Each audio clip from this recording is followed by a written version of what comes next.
नमस्कार दोस्तों, हम लेकर आ चुके हैं आप लोगों के लिए 10 मिनट में सुबह की ताज़ा बड़ी फटाफट खबरें हैं।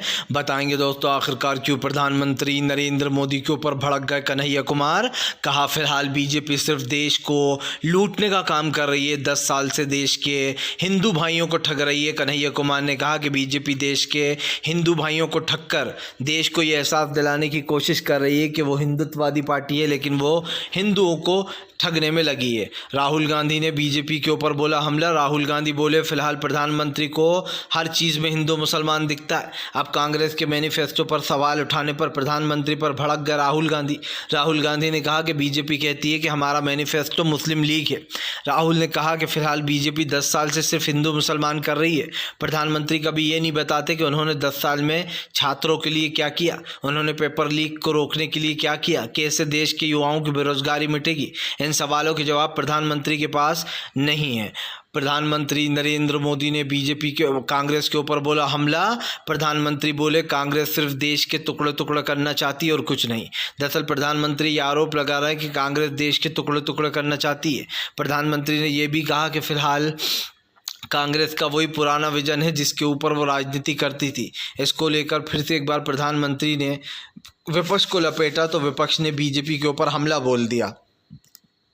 प्रधानमंत्री के सवाल का जवाब देते हुए संजय सिंह ने कहा कि बीजेपी सिर्फ ईडी और सीबीआई के बल पर चुनाव लड़ती है, इससे ज़्यादा और बीजेपी कुछ नहीं कर सकती। संजय सिंह ने कहा कि अरविंद केजरीवाल जैसे ईमानदार इंसान को जेल में डाल रखा है। प्रधानमंत्री दूसरों को ज्ञान बांटते हैं लेकिन खुद ज्ञान नहीं लेते। आपको बताते चले दोस्तों, फिलहाल एक बार फिर से मच गया घमासान। टीएमसी के कार्यकर्ताओं का ईसी के आगे जोरदार हंगामा। दरअसल आपको बताते चले ममता बनर्जी के कार्यकर्ताओं ने चुनाव इलेक्शन कमीशन के आगे जोरदार हंगामा किया है। ममता बनर्जी ने आरोप लगाया है कि ईडी, सीबीआई और एनआई जैसी कंपनियां दुरुपयोग कर रही हैं और चुनाव आयोग उस पर कोई एक्शन नहीं ले रहा है। ममता बनर्जी ने यह भी आरोप लगाया कि चुनाव आयोग खड़े खड़े तमाशा देखता है, खास करके ये सब कुछ वो बीजेपी के कहने पर करता है। उन्होंने कहा कि फिलहाल चुनाव आयोग पूरी तरीके से भाजपा आयोग में तब्दील हो गया है। आपको बताते चले तेजस्वी यादव का बीजेपी के ऊपर बड़ा हमला। तेजस्वी यादव बोले देश की तमाम संपत्तियां बड़े पूंजीपतियों को सौंप दी गई,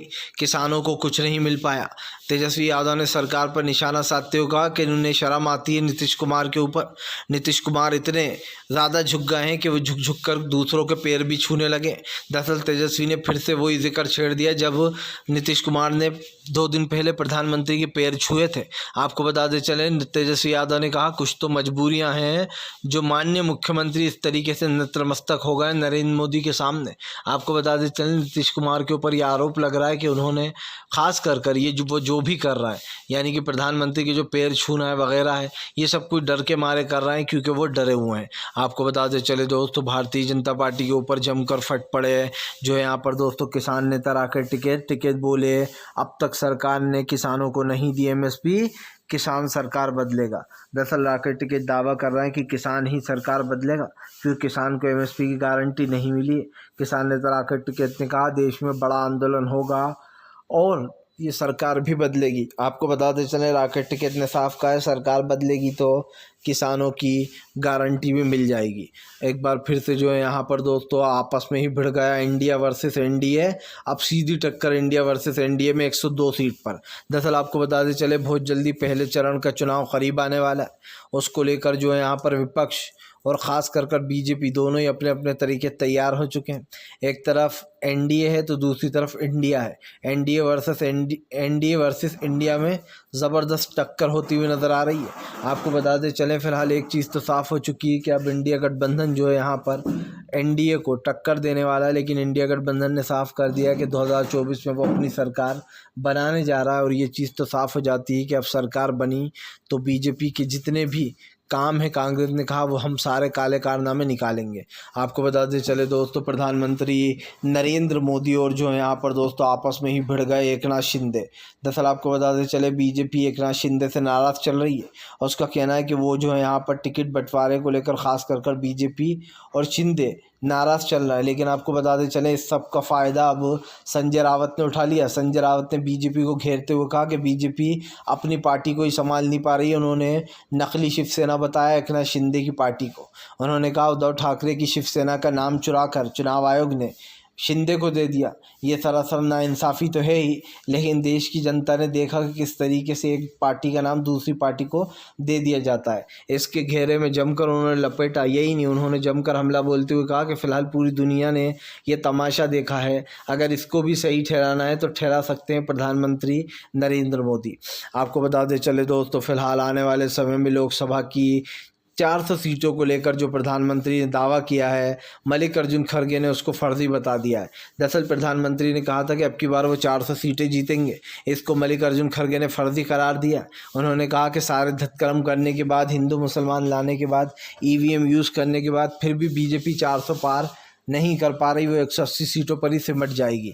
अब की बात खड़गे ने ये दावा किया है कि इस बार इंडिया गठबंधन की सरकार बनने जा रही है। उन्होंने कहा कि फ़िलहाल बीजेपी 180 भी पार नहीं कर पाएगी और हम 2004 वाला इतिहास फिर से दोहराएंगे। आपको बता दें 2004 में अटल बिहारी वाजपेयी जो है वो शाइन इंडिया लेकर आए थे और शाइन इंडिया का नारा देते हुए जो यहाँ पर वो हार भी गए थे, क्योंकि उन्होंने वक्त से पहले भी चुनाव कराए थे जीतने के लिए और शाइन इंडिया का नारा देखकर वो बुरे हार भी गए थे। आपको बताते चले दोस्तों, भारतीय जनता पार्टी के ऊपर जमकर फट पड़े जो यहाँ पर असदुद्दीन ओवैसी। एएमआई ने लगाया बीजेपी के ऊपर आरोप, कहा बीजेपी करती है पक्षपात। दरअसल प्रधानमंत्री के मुस्लिम लीग वाले बयान पर ओवैसी भड़क गए। ओवैसी का कहना है कि फ़िलहाल प्रधानमंत्री एक तरफ भाईचारे की बात करते हैं, दूसरी तरफ तमाम हिंदू मुसलमानों को एक दूसरे के खिलाफ करते हैं। उन्होंने कहा चुनाव जीतने के लिए बीजेपी कुछ भी कर सकती है, वो हिंदू मुसलमान से लेकर दंगे तक भड़का सकती है। सीधी सी बात ये दोस्तों, बीजेपी के ऊपर ये आरोप खैर पहले भी लगते रहे हैं कि बीजेपी धर्म का सहारा लेती है, और ये बात दोस्तों एएमआई कह रही है, यानी कि ओवैसी कह रहा है।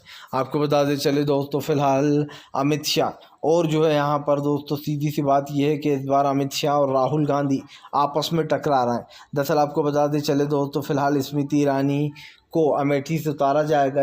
ऐसे में लेकर दोस्तों राहुल गांधी ने अपना तुरुप का इक्का फेंक दिया है और एक ऐसे शख्स को उतारा है दोस्तों रायबरेली से, अमेठी से, जहां पर स्मृति ईरानी कह रही हैं कि राहुल गांधी ने कुछ टुकड़े टुकड़े गैंग के मेंबरों को उतारा है। आपको बताते चलें, स्मृति ईरानी को उल्टा कांग्रेस ने घेर लिया है और स्मृति ईरानी के गुमशुदा के कई पोस्टर भी लगाए गए थे पहले, जहां पर कहा जाता है कि स्मृति ईरानी ने अमेठी की सीट से चुनाव तो लड़ा है, लेकिन वो अमेठी की जनता को सिर्फ ठग रही हैं, धोखा दे रही हैं, क्योंकि अमेठी की जनता भी अच्छे से जानती है कि उन्होंने वहाँ के लिए कुछ नहीं किया है। अब ये बात दोस्तों कितनी सच्ची है कितनी झूठी है, इसका फैसला तो खैर आप लोग ही करेंगे, लेकिन हम एक चीज़ ज़रूर जानते हैं कि अमेठी की जनता इस बार सोच समझकर फैसला लेने वाली है, इसको किसको चुनना है किसको नहीं चुनना है दोस्तों, किसने अच्छा काम किया है उसको ही चुना जाएगा।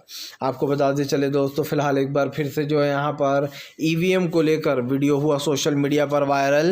दरअसल दावा किया जा रहा है कि प्रधानमंत्री ने जब वाराणसी से चुनाव लड़ा था 2019 में तो सिर्फ 11 लाख वोट मिले थे, लेकिन 1,79,000 वोट बढ़ा दिए गए और ये वोट फर्जी डाले गए और फर्जी वोटों से नरेंद्र मोदी को वाराणसी से जिताया गया है।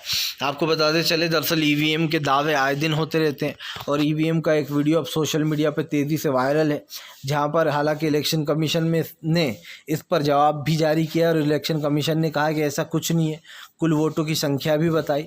लेकिन दोस्तों जो शख्स ये दावा कर रहा है वो सोशल एक्टिविस्ट है और उसने ये दावा साफ साफ किया है कि फ़िलहाल फ़र्ज़ी वोटों का कारोबार तेज़ी से चलता है, हर चुनाव में फ़र्ज़ी वोट डलवाए जाते हैं और ये डमी वोटर जिसको कहते हैं, यानी कि ये इधर भी वोट डालते हैं, मध्य प्रदेश में भी डालने चले जाते हैं, छत्तीसगढ़ में भी पहुंच जाते हैं, ये वोटर्स हर जगह उतारे जाते हैं ताकि फ़र्ज़ी वोट बीजेपी को डल सके।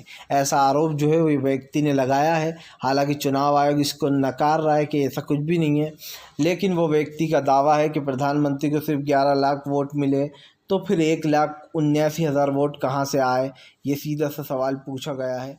फिलहाल दोस्तों ये जो